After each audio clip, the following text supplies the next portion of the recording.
I love cats so much more than I love humans. They're adorable, hilarious. And I love cats so much more than I love humans. A cat is a perfect friend with which to waste a day, lazing away on a sunny afternoon. I love cats so much more than I love humans. They're adorable, hilarious. I love cats so much more than I love humans. I love cats. I love cats. I love cats.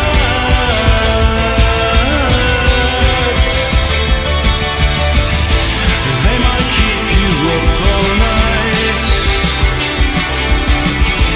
but they'll never take your human rights. I love cats so much more than I love humans. They're adorable, hilarious. I love cats so much more than I love humans. I love cats. I love cats. I love cats. Meow.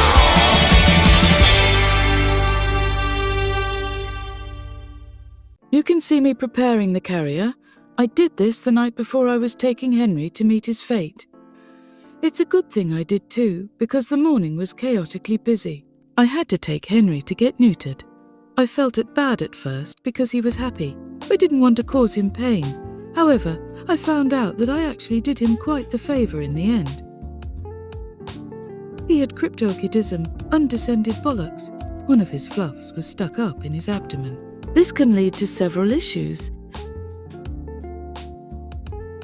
The internal temperature of the abdomen promotes abnormal cell growth, making cancer much more likely in the retained testicle.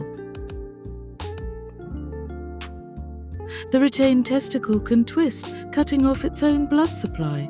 This is a painful emergency requiring immediate surgery. If both testicles are retained, the cat will be infertile because they can only produce testosterone, not sperm. The continued production of testosterone can lead to hormonal issues and increased behaviours, such as territorial marking, spraying, aggression, and odour. It is a genetic condition, so cats with cryptorchidism should not be bred to avoid passing the trait to offspring. Cryptorchidism may be associated with other birth defects, such as patelloluxation, dislocated kneecaps, a kinked tail, or heart defects. Oh yes, we have a new proper intro now. Hope you enjoy it. Don't worry, Henry is fine, if a bit sore. Gordon had been neutered a few months ago because he was spraying aggressively. Having other cats in the house has actually helped to curb that nonsense, as he was still doing it a bit, especially when I wouldn't feed him in the morning first thing, before I could even use the loo. Pattie will be getting spayed in a couple weeks. Pattie is coming to check him out. I had just given him a dose of meloxicam, and he was already a bit loopy. These are his pain meds. Gordon loves to curl up on my shoulder where I can snog him and rub my face into his cotton. He's a sweet little baby boy. The landlady was originally going to take him and dump him somewhere because he was fighting with her other cats. I asked her to let me have him. This would give me a cotton of my own to spoil, would keep her cotton safe, and would keep him off the hardscrabble streets. I hadn't had a cat of my own in 14 years. When I moved down into the basement apartment, it marked a new, wonderful chapter of transition in my life. I could finally be a proper adult. I lived in a small room upstairs before. Now I can cook and bake. I also have my own private spot for solitude, my own shower, my own loo. I feel bad for him when I go out because he's left alone whilst I'm gone. He waits at the door for me. Hopefully they'll be all good company for each other. The other 2 cottons were given to me in October by the owners of a nearby pound shop. They were originally going to give me just Pattie, but then said that she and Henry are a pair. They asked if I'd like both. I said, well, if they're a pair, why not?